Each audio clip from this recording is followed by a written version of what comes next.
Okay, so I'm back, and as I promised, here's a spoiler-filled review. Now, before we get started, as I just mentioned, it's a spoiler review, so if you haven't seen the movie already, what's the problem?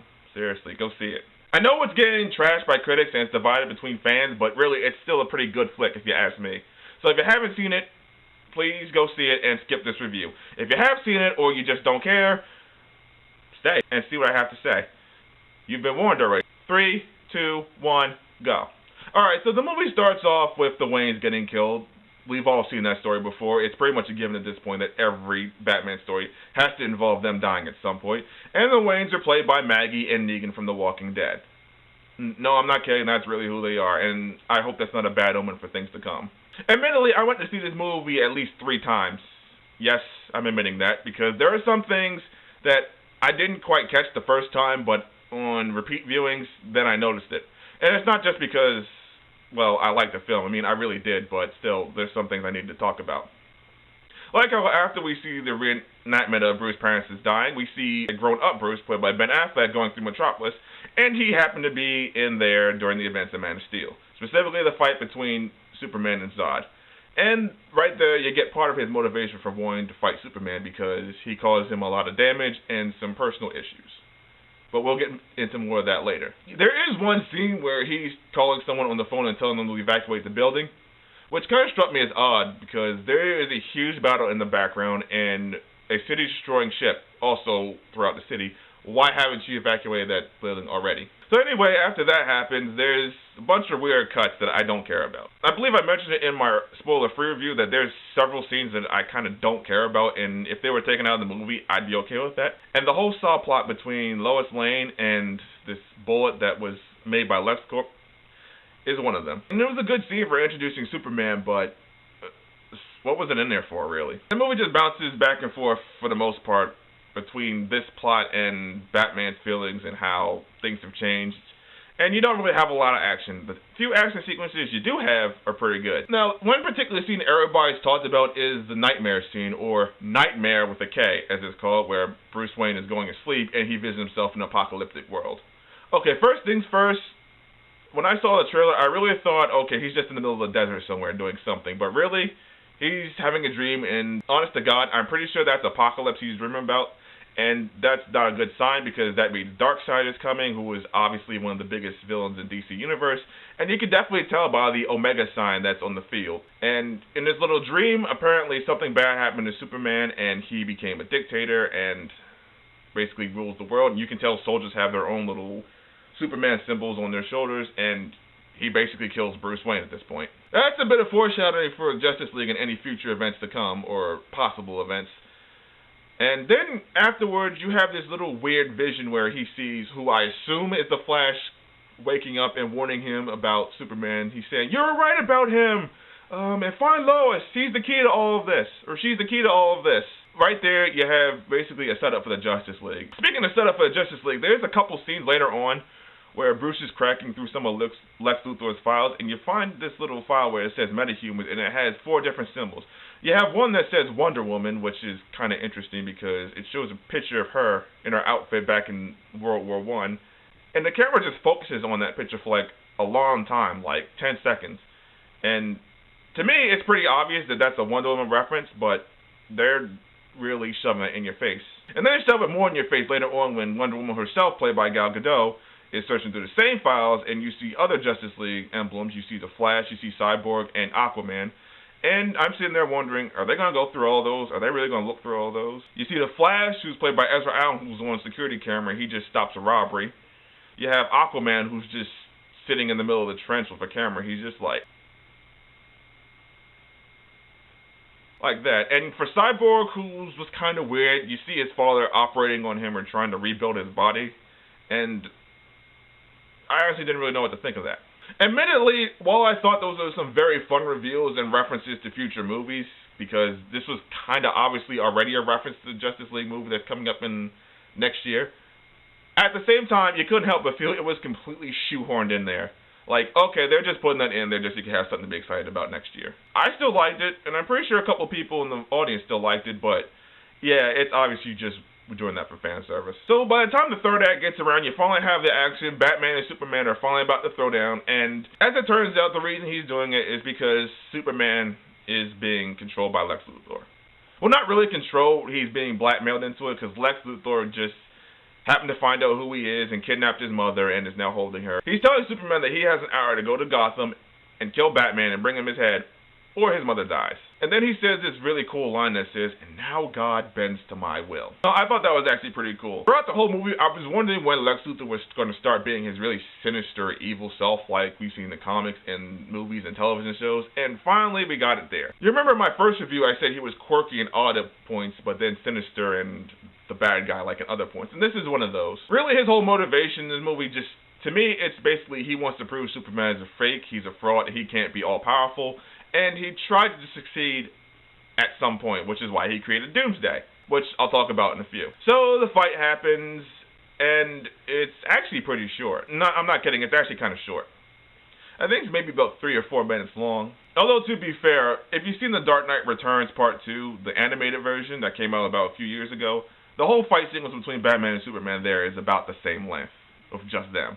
But yeah, this is actually pretty cool to see it on screen, and at first you see Superman trying to talk down to Bruce. He's telling him, like, no, we don't have to do this, but then one of Bruce's traps attacks, and Superman tries to stop it. And he still is trying to talk him down, but when the guns come out and they start shooting Superman, he's like, okay, you know what? Fuck this. We're gonna fight. So yeah, he really was trying to reason with him, but it wasn't happening, so then they fought. I think my favorite scene in there is when Superman's weakened by kryptonite, which is pretty much the only way he's gonna get beaten. And then Batman just says, "You're not brave." And then Superman just tries to swing at him and he blocks it like, it's like, huh? And then Batman is like, "Men are brave." Okay, that's pretty kick-ass. Say what you will about the first couple parts of this movie, but that was definitely a good one. There's another cool part when the kryptonite starts wearing off, and Batman is just punching Superman in the face like this, and he keeps hitting him, and then at one point, it just stops working, and then Superman is just like, and then Bruce is kind of like backing off, and Superman is just like, I have to say, it was a pretty cool fight, short as it was, which really kind of makes it interesting how it ended only because Superman is muttering, "Martha!"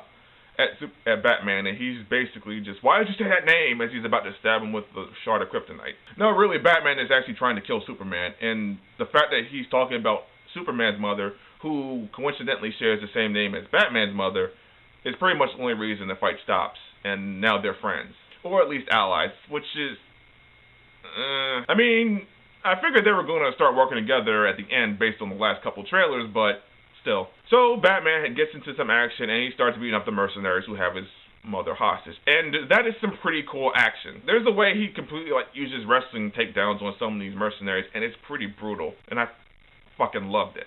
A lot of people have been giving some criticism because this Batman has killed people. No, he definitely killed some people in this movie. There's points where he just shoots guns out of his vehicles, and they definitely wasted those guys. Those guys are dead. A lot of people have been complaining about that, saying that's really not Batman's character, but the more I think about it, one, he's an older Batman, and if you didn't see the obvious reference to the Joker killing Robin earlier in the movie, it's obvious he dropped his no-kill rule and is now being harsh, which is understandable. Also, keep in mind, in other past Batman movies, he has killed people. If you've seen the original Batman movies and the ones with Christian Bale, specifically The Dark Knight, where he did push Two-Face off the cliff or the building, he definitely killed them, so this isn't a new thing. And then we come to the final fight. It's everyone versus Doomsday. And Lex Luthor has just created this monstrosity, which at first I thought it was a little too crowded, but upon second viewing, I didn't mind it. Superman just walks up to him when he's in the ship, and he says, "This is the thing that will kill you. You're Doomsday." And I'm just like, okay, obviously. I'm guessing that's for everyone who didn't know who that was in the audience. And then they fight, and Doomsday is admittedly pretty powerful, and he gets the best of everybody for the start. A lot of people say he looks like the Cave Troll from Lord of the Rings, but then he starts growing his bones out afterwards. I'm like, okay, when is he going to get the full evolution from the comics and the video games where he looks like a really scary Doomsday, because that is one of the most feared villains in all of Superman lore. And then the government decides to drop a nuke on him, or shoot a nuke at them while they're flying into space. And it takes out Doomsday kinda. Well, it just knocks him down onto an uninhabited island while Superman is floating in space knocked out, but the sun eventually heals him. Again, I think that's taken from The Dark Knight Returns, where Superman does try to stop a nuke and it drains him of his power, but he manages to get some back. And then Doomsday takes out Batman's jet, and it looks like Batman is about to get fried, and then all of a sudden you see Wonder Woman just jump in like, whoosh! And then you see her, like, take the golden bracelets off, and then this really upbeat music starts. I'm like, oh my god, that was fucking awesome. Do that shit again. The whole sequence from then on out, where it's just the three of them fighting Doomsday, it's pure epicness. It's awesome, and it made the whole wait for this film so much worth it. Which almost makes it a little bit of shame that at the end they went with another storyline here. It's a pretty notorious storyline. It's called The Death of Superman, and as you might have guessed, Superman dies. Really, the same spear that Batman was going to stab Superman with, he uses that to throw it right into Doomsday's chest, and it kills him. But at the same time, Doomsday grows his arm back into a spike and impales Superman, and they both die. Kryptonite is pretty much the only thing that will harm both of them, and it killed both of them. I was really hesitant about that because as soon as I saw Doomsday in one of the trailers, I thought to myself, are they going to do the Death of Superman storyline already? They basically did. Yeah, Superman's dead, and now it's just Batman and Wonder Woman, who are talking about bringing the others together. Obviously, others include Justice League members. And throughout the rest of the ending, you see everyone reacting to Superman's death. Anyone who's anyone pretty much has that idea that that's not the last we've seen of Superman. It's obviously not, because he's too important a character for them to not be having a Justice League movie. He's just too important. Even in the last scene when they do a close-up of his coffin, you can see the dirt sort of rise off of his coffin, and then it just fades to black. So it's pretty obvious he's coming back. When? I don't know. The very last thing I want to talk about is the fact that Lex Luthor gets his head shaved bald, only at the end of the movie, and he's in jail. And Batman comes to warn him. He comes to warn him that if anything happens, I'll be there. And no matter where you go, I will find you. And then Lex Luthor is basically like, but he knows now. The bell's been rung. They're coming. And they obviously means Darkseid. If you haven't figured it out already, Darkseid is on his way, and he's seen it. And he's just ringing like, dun dun dun dun dun dun dun. And he just does that for a couple scenes while there's snot dripping down his nose. Seriously, get him a napkin or something. Like, that's disgusting. And I really wonder if that was just Jesse Eisenberg having a bad day and no one yelled cut when he was just running his mouth like that. So that's pretty much the end of the movie. It's 2 hours and 30-something minutes long, but it's a good 2 hours and 30-something minutes. It's well worth it for the action sequences. I loved it, and I'm not ashamed to have seen this movie multiple times. Neither has anyone else I've talked to, because they liked it. Okay, so Batman vs. Superman: Dawn of Justice.